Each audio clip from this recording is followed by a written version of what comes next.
Hi everyone, good morning all of you. Dear students, unit 2 capacitor and capacity का crash course आज प्रारंभ करते हैं। यूनिट 1 का क्लियर हो चुका है क्रेश कोर्स। अगर आप अभी तक वीडियो नहीं देखे हो तो आप जा कर के पाँचों लेक्चर यूनिट 1 का देख लीजिए, जिसमें long type question, short type question with quick revision test भी करवाया जा चुका है। यूनिट 2 कैपेसिटर एंड कैपेसिटी को हम कैपेसिटेंस भी कहते हैं दोस्त। तो कैपेसिटर का हिंदी होता है संधारित्र और कैपेसिटी का हिंदी होता है धारिता। तो ये यूनिट 2 है जिससे बोर्ड एग्जाम में काफ़ी क्वेश्चन पूछे जाते हैं। तो सबसे पहले हम शॉर्ट टाइप क्वेश्चन की बात करेंगे। पहला क्वेश्चन आपको है संधारित्र क्या है, what is capacitor. Capacitor is a electrical device which stores electrical energy, electrical charge and supply it at once suddenly. कहने का तात्पर्य ये हुआ कि संधारित्र अर्थात कैपेसिटर एक विद्युतीय युक्ति है जो इलेक्ट्रिकल एनर्जी या चार्ज को स्टोर करके एक बार में एकाएक क्या करती है, सडनली सप्लाई करती है। ठीक है, तो ये तो था कैपेसिटर की डिफिनेशन। कैपेसिटर को हम इस प्रकार भी डिफाइन कर सकते हैं कि कंडेंसर और कैपेसिटर में कोई अंतर नहीं होता, दोनों एक ही वर्ड है। तो condenser is a conductor. Condenser एक कंडक्टर होता है, चालक होता है, which store electrical charge and supply it at once suddenly. Capacity क्या होता है? Ability to hold electric charge, electrical energy. Capacitor जितनी चार्ज को अपने अंदर स्टोर करती है उसकी एबिलिटी को हम लोग बोलते हैं capacity. Ability to hold charge को क्या बोलते हैं? कैपेसिटी। कैपेसिटर जितने चार्ज को स्टोर करती है उसी एबिलिटी को कहते हैं कैपेसिटी। तो जब कोई भी कैपेसिटर चार्ज को स्टोर करता है तो उसका पोटेंशियल इंक्रीज करता है, अर्थात Q समानुपाती भी। जितना Q इंक्रीज करेंगे उसका पोटेंशियल डिफरेंस उतना ही इंक्रीज करेगा। इस आधार पर हम कह सकते हैं कि charge is directly proportional to the given potential difference. तो Q समानुपाती भी हो गया, और जैसे ही समानुपाती को यहाँ से रिमूव करेंगे आप तो आपको मिलेगा एक कांस्टेंट टर्म C इंटू भी। अब C equal to Q by V, where C is a constant is called capacity of capacitor. C एक नियत है और जिसे आप संधारित्र की धारिता या चालक की धारिता कह सकते हैं। ऐसा unit of capacity coulomb upon volt होता है, यानी तो इसी को फेराड भी कहा जाता है। 1 फेराड इक्वल टू 96,500 कूलम होता है। फेराड एक आवेश का सबसे बड़ा मात्रक है, जबकि फेराड कैपेसिटी का ऐसा ही यूनिट है। ध्यान रहे बच्चों कि C equal to Q by V जो आपको दिख रहा है, यहाँ पर कैपेसिटी ना तो चार्ज पर डिपेंड करती है और ना ही यहाँ पोटेंशियल डिफरेंस V जो आपको दिख रहा है वो गिवन पोटेंशियल डिफरेंस है, उस पर भी डिपेंड नहीं करती है कैपेसिटी। जिस प्रकार ओम्स लॉ पढ़े होंगे आप लोग, ओम्स लॉ में V बराबर IR और I बराबर V बाय R होता है। वहाँ पर R V और I पे डिपेंड नहीं करती थी, यहाँ पर कैपेसिटी चार्ज और पोटेंशियल डिफरेंस पर डिपेंड नहीं करती है।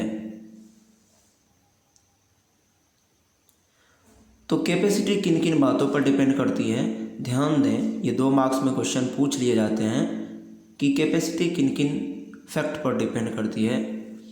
It is depend on first at identical area.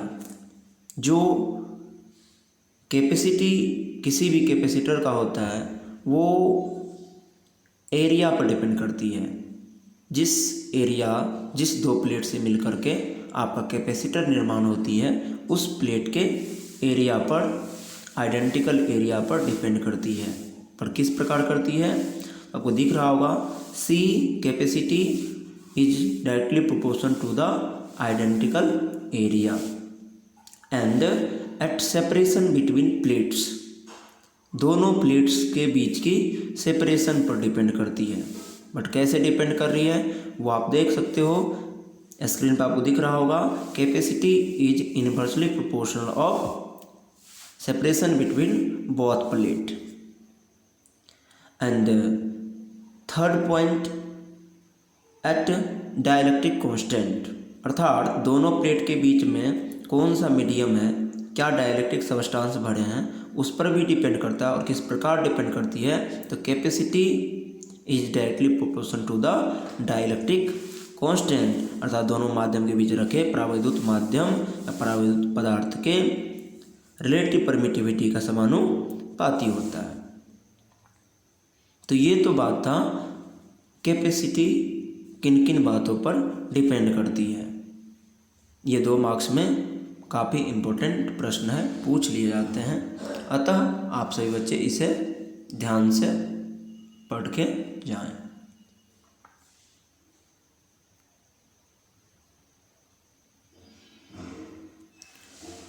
अब नेक्स्ट पॉइंट पर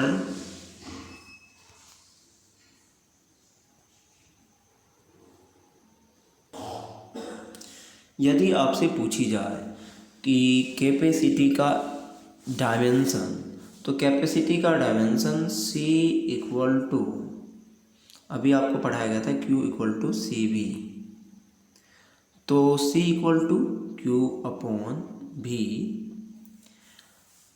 और आप आई होप कि जानते होंगे potential equal to formula W upon Q होता है। तो W का डायमेंशन कितना हो जाए, mL 2T⁻², और IT डायमेंशन होता है चार्ज का। जब इसे कैलकुलेट करेंगे तो V का डायमेंशन आपको फाइनली आएंगे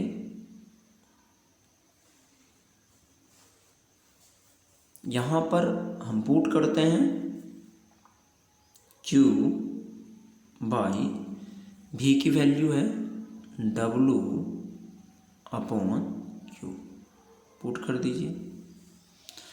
तो ये हमारा हो जाएगा Q²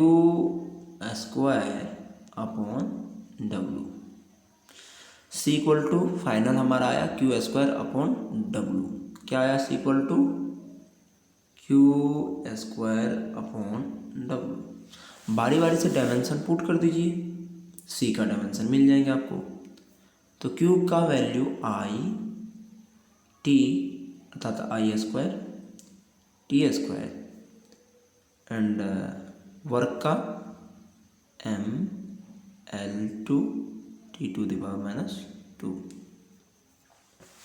ये यहाँ से कैंसिल करेंगे +2, इनको कैंसिल करेंगे L⁻² एंड m को कैंसिल करेंगे तो m⁻⁻1, और फाइनल कैपेसिटी का डायमेंशन आ जाएगा m⁻⁻1 L⁻²,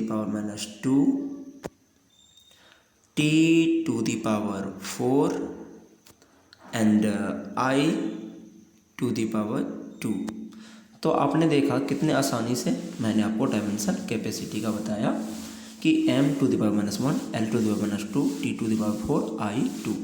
it is a dimension of capacity of capacitor, capacitor के कैपेसिटेंस का dimension. It's okay, I hope कि आप ये समझ गए होंगे। क्वेश्चन नंबर 2 कहा जा रहा है find the capacity of spherical conductor. एक एस्पेरिकल कंडक्टर आपको दिख रहा होगा, सोल्यूशन मैंने किया है। एक एस्पेरिकल कैपेसिटर बनाया, इनके रेडियाई आर है, सेंटर ओ है और इस पर क्यू चार्ज दिया। जब किसी भी कंडक्टर को चार्ज दी जाती है, होलो कंडक्टर को, तो वो चार्ज उनके सरफेस पर फैल जाते हैं, उसके अंदर चार्ज नहीं फैलता, अर्थात अंदर में इलेक्ट्रिक फील्ड इंटेंसिटी 0 होती है और विभव का मान कांस्टेंट होता है। अब यहाँ कांस्टेंट का मतलब शून्य नहीं होता, कांस्टेंट का मतलब ये हुआ इक्विपोटेंशियल सरफेस के रूप में होता है, सभी जगह नियत होता है। तो हमें कहा गया है कि कैपेसिटी निकालें एस्पेरिकल कंडक्टर की, अतः हमने आर त्रिज्या के एक एस्पेरिकल कंडक्टर को क्यू चार्ज दिया और जैसे ही इसे क्यू चार्ज दिया, इनके पास पोटेंशियल आया होगा। और कैपेसिटी हम जानते हैं, अभी बताए थे आपको कि C = Q/V होता है। एंड इलेक्ट्रोस्टैटिक्स में आप V बराबर पता होगा आपको, V फाइनली हमने कैलकुलेट किया था K/Q/R। जब इन्फिनाइट से कोई चार्ज इलेक्ट्रिक फील्ड के अंदर लाई जाती है तो वर्क डन होती है, जिसे पोटेंशियल कहा था। इस आधार पे पोटेंशियल का फॉर्मूला K/Q/R होगा। अब हम यहाँ पे C = Q/V की जो अभी एक्सप्रेशन आया था उनको पुट कर दें, K/Q/R। Q कैंसिल हो जाएंगे। अगर रेडियस कैपिटल R माना तो कैपिटल R देना चाहिए। ये जब क्रॉस करके मल्टीपल होगा तो हमारा फाइनल आएगा R/K, अर्थात C = R/K आ रहा है। K की वैल्यू 1/4πε0 होता है। जब इसे पुट करेंगे तो ये उलट के गुना हो जाएगा, तो हो जाएगा आपको 4πε0, अर्थात C = फाइनल आया result 4πε0 × R। This is expression of spherical capacity of spherical conductor या कैपेसिटेंस ऑफ एस्पेरिकल कैपेसिटर। यहाँ आप देख रहे हो कि 4πε0 इज अ कांस्टेंट, अर्थात ये एस्पेरिकल कंडक्टर की कैपेसिटी रेडियस का सीधा समानुपाती डायरेक्टली प्रोपोर्शनल है और ये भी ऑब्जेक्टिव में बार बार पूछी जाती रहती हैं। इससे आपने क्या समझा? इससे आप ये चीज़ तो क्लियर समझ गए होंगे कि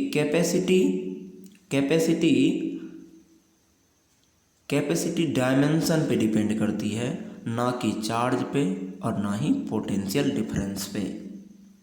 कैपेसिटी, किसी भी कैपेसिटर की कैपेसिटी किस पे डिपेंड करती है? सिर्फ डायमेंशन पे, उस कैपेसिटर की एरिया पे, कैपेसिटर 2 अगर प्लेट से बनी है तो उनके बीच की सेपरेशन पे, कैपेसिटर 2 प्लेट से बनी है तो उसके बीच रखे माध्यम पे, या एक कैपेसिटर है तो उनकी त्रिज्या पे। एक प्लेट से अगर कैपेसिटर बना है तो उसकी त्रिज्या पे। तो यहाँ पे आप देख रहे हो कि कैपेसिटी एस्पेरिकल कंडक्टर के त्रिज्या का समानुपाती प्राप्त हो रहा है। इस प्रकार आपसे एक क्वेश्चन न्यूमेरिकल टाइप्स का ऐसे पूछ लिया जा सकता है कि पृथ्वी की त्रिज्या 6400 किलोमीटर होती है, ये सबको पता है। तो त्रिज्या अगर पृथ्वी के गिवन है तो उसकी कैपेसिटी निकाल लें। तो कैपेसिटी इक्वल टू अभी आपने जाना 4πε0 × R एस्पेरिकल कंडक्टर के लिए। तो पृथ्वी भी एक प्रकार का एस्पेरिकल कंडक्टर ही है। तो 4πε0 की वैल्यू आपको आई होप कि पता होगा, 1/9 × 10⁹ होता है। मल्टीपल रेडियस पृथ्वी की आपको पता है 6400 किलोमीटर, जिसे मीटर में कन्वर्ट करेंगे तो 6.4 मल्टीपल 10⁻⁻⁶, और जब इसे कैलकुलेट करेंगे तो आपका फाइनल आएगा 700, अप्रॉक्सीमेटली 711 माइक्रो फैराड। तो ये आपको न्यूमेरिकल 2 मार्क्स में पूछे जाते हैं, इसका ज़रूर ख्याल रखेंगे। हो सकता है तो ऑब्जेक्टिव में पृथ्वी की धारिता पूछ ली जाए तो 711 माइक्रो फैराड मारेंगे। अगर आपको मून की धारिता पूछी जाए तो मून की धारिता 164 अप्रॉक्सीमेटली टिक लगा के आप आ सकते हैं।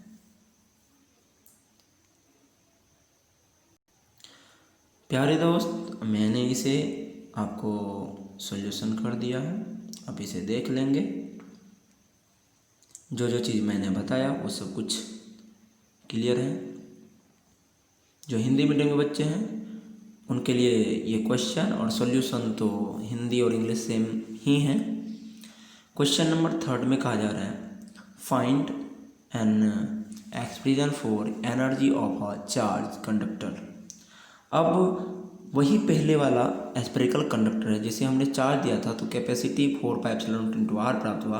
अब कहा जा रहा है कि एनर्जी स्टोर कितना करेगा। तो मान लीजिए कि जिस समय मैंने इन्हें चार्ज दिया उस समय इसकी, जिस समय इनको चार्ज नहीं दिया गया था उस समय इस पर पोटेंशियल डिफरेंस 0 था। ऑब्वियसली 0 होगा क्योंकि इस पे चार्ज ही नहीं था। क्यों भी इनिशियली क्या था, 0 था। तो इनिशियल केस में मान लीजिए कि इनके पास चार्ज नहीं है तो पोटेंशियल डिफरेंस भी नहीं होगा। लेकिन जैसे ही इसे आप क्यू चार्ज देते हैं, इनकी पोटेंशियल, एवरेज पोटेंशियल प्रारंभ में 0 था, अभी पोटेंशियल भी हो गया, और जब एवरेज निकालना है तो 2 से डिवाइड करना होगा, यानी भी एवरेज इतना होगा। तो भी एवरेज निकल के आया V/2। क्या बोला मैंने, ध्यान सुनिए। प्रारंभ में मान लीजिए कि जो आपके पास कंडक्टर है उसको इनिशियल में कोई चार्ज नहीं है तो पोटेंशियल डिफरेंस भी कुछ भी नहीं होगा, 0 होगा। जैसे ही आपने क्यू चार्ज दिया उसमें पोटेंशियल कितना आया, V आया, लेकिन प्रारंभ में क्या था, 0। तो एवरेज पोटेंशियल क्या होगा, 0 + V/2, सिंपल। और आपको निकालना है फार्मूला कितना एनर्जी को स्टोर किया। तो सबसे पहले वर्क डन निकाल लीजिए। जब इनको चार्ज आप दिए तो वर्क डन निकाल लीजिए। तो work done = V average multiple Q। अब आपको अभी ये सूत्र कहाँ से लाए, तो आप ऑब्वियसली जानते हो V = W/Q। तो यहाँ से Q को कैंसिल करेंगे तो Q मल्टीपल में जाएंगे, और एवरेज फॉर्म में इसीलिए आपको बता रहे हैं ये इंटीग्रेशन करने से आप बच जाओगे, नहीं तो बिना इंटीग्रेशन का ये आपको नहीं बन पाएगा। और आपको लिखना कितने मार्क्स में है, 2 मार्क्स में। अब देखो पिछले साल पूछ ली गई है, तो जब आप इंटीग्रेशन करोगे तो आपको काफ़ी ज़्यादा टाइम लग जाएंगे। इसलिए आप जो विधि मैं यहाँ बता रहा हूँ इसे अपनाओगे तो 2 मार्क्स में आप आसानी से लिख सकते हो। अब चलिए, V एवरेज कितना निकला, V/2, अभी आपने देखा, मल्टीपल Q। अब दोस्त V/2, Q = खुद जानते हो C भी होता है। अब इन्हें मल्टीपल कर दो तो तुम्हारा फाइनल आ जाएगा 1/2 CV²। तो आसानी से आपको प्रूफ हो गया कि U = हम W को U भी लिख सकते हैं, तो U = कार्य करने की क्षमता को ऊर्जा कहते हैं, तो U = 1/2 CV²। ये विधि जो मैंने आपको बताया ये 2 मार्क्स के लिए आप यूज कर सकते हो। जब आपको 2 मार्क्स में पूछी जाए कि किसी कंडक्टर को चार्ज देने पर वो कितना एनर्जी स्टोर करेगा, तो आप ये आसानी से वहाँ पर एवरेज पोटेंशियल मल्टीपल Q के फॉर्म में कर सकते हैं। तो आई होप कि ये भी आप क्लियर समझ गए होंगे। आप इसे बारी बारी से देख लीजिए, जो चीज़ मैंने बताया वो सिंपल और सही तरीके से यहाँ पे मैंने कर दिया है और फाइनल आंसर आया है U equal to 1/2 CV square. V equal to Q/C होता है दोस्त, इसलिए उसे वहाँ पुट करोगे तो U इक्वल टू आपको 1/2 Q² C, ये फार्मूला भी प्राप्त होगा।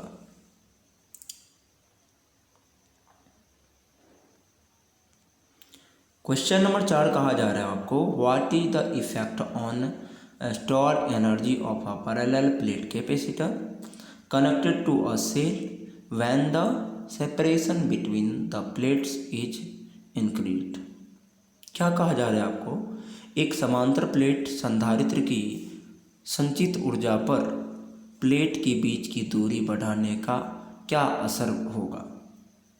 अभी अभी मैंने आपको एनर्जी स्टोर कोई भी कैपेसिटर कितनी करती है उनका फार्मूला बताया था, U equal to 1/2 CV square. यहाँ कहा जा रहा है कि बीच की सेपरेशन इंक्रीज कर दी जाए तो एनर्जी क्या होगा। तो आप देख रहे हो कि यहाँ पर एनर्जी कैपेसिटी का समानुपाती है, अर्थात अगर कैपेसिटी इंक्रीज हो जाए तो एनर्जी भी इंक्रीज कर जाएगी और कैपेसिटी अगर डिक्रीज कर जाए तो एनर्जी भी डिक्रीज करेगी। बट यहाँ पैरेलल प्लेट कैपेसिटर कहा जा रहा है, तो पैरेलल प्लेट कैपेसिटर क्या होता है इनको जानिए। पैरेलल प्लेट कैपेसिटर का मतलब हुआ कि जो कैपेसिटर पैरेलल कैपेसिटर होती है उसमें दो प्लेट लगाए रहते हैं और दोनों प्लेट के बीच फाइनाइट डिस्टेंस होती है, सेपरेशन होती है। दोनों प्लेट आइडेंटिकल होते हैं दोस्त, और दोनों प्लेट के बीच हो सकता है तो एयर हो या तो कोई डाइलेक्ट्रिक सब्सटेंस भरे होते हैं। इस प्रकार पैरेलल प्लेट कैपेसिटर की कैपेसिटी तीन बातों पर डिपेंड करती है, जो मैंने कुछ समय पहले ही बताया था कि C जो पैरेलल प्लेट कैपेसिटर की होती है वो पैरेलल प्लेट कैपेसिटर के आइडेंटिकल एरिया का समानुपाती, बीच के सेपरेशन का इनवर्सली प्रोपोर्शनल एंड दोनों प्लेट के बीच भरे डाइलेक्ट्रिक कांस्टेंट का क्या होता है, समानुपाती होता है। इस प्रकार तीनों इक्वेशन को मिलाने से आपका फाइनल फार्मूला आता है C समानुपाती εr एरिया बाई D। और जब आप यहाँ से प्रोपोर्शनल को हटाओगे तो permittivity of vacuum constant form में आएंगे εr A बाई D। और यहाँ से अगर आप इन सबों को कांस्टेंट मान लें तो D को यहाँ कहा जा रहा है बढ़ाने पर, अर्थात D को बढ़ा रहा है तो कैपेसिटी क्या होगा, कैपेसिटी क्या होगा, घटेगा। D बढ़ने से कैपेसिटी घटेगा। और अभी हमने आपको बताया था कि एनर्जी जो होती है वो कैपेसिटी की समानुपाती होती है। तो वहाँ D बढ़ा, कैपेसिटी घट गया, अर्थात कैपेसिटी घट रहा है तो एनर्जी भी क्या करेगा, घटेगा, एनर्जी भी घटेगा। इसीलिए यहाँ फाइनल आंसर है कि सेपरेशन इंक्रीज करने से कैपेसिटी क्या होता है, डिक्रीज करता है। इसीलिए संचित ऊर्जा का मान भी क्या करेगा, डिक्रीज करेगा। कैपेसिटर ने जितनी एनर्जी को स्टोर किया है वो भी क्या करेगा, डिक्रीज करेगा।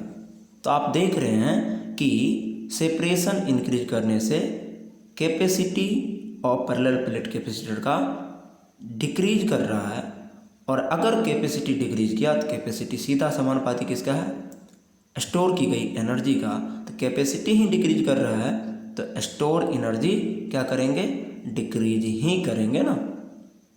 तो काफ़ी अच्छा प्रॉब्लम्स है, इनको हमने यहाँ पे बारी बारी से सॉल्यूशन कर दिया है।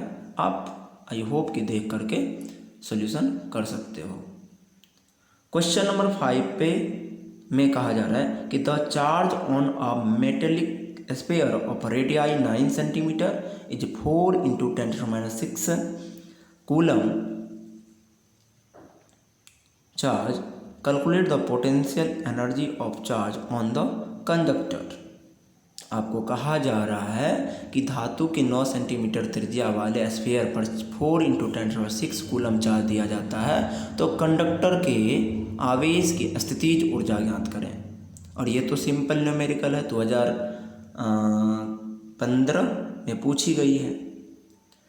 तो सबसे पहले तो रेडियाई गिवन है, 9 × 10⁻² मीटर, सेंटीमीटर में था, मीटर में कन्वर्ट कर लीजिए। क्यू का वैल्यू गिवन है, यू पूछा जा रहा है। As we know that u = 1/2 cv²। और आप यहाँ पे c से नीचे ऊपर मल्टीपल कर दीजिए तो आपको आ जाएगा Q²/2c। ये सब फाउंडेशन में क्लियर किया हुआ है आपको फार्मूला। u = Q²/2 और c यहाँ पे आप पुट कर दीजिए। c की वैल्यू 4πε0 r होता है, और सबकी बारी बारी से वैल्यू पुट करिए, और पुट करने से आपका फाइनल आंसर आ जाएगा 0.8 joule. Thank you all of you. आप इन सभी प्रश्नों को देखें, रिवीजन करें, नेक्स्ट डे इनसे आगे बताएंगे। तब तक के लिए जय हिंद, जय भारत। ओके।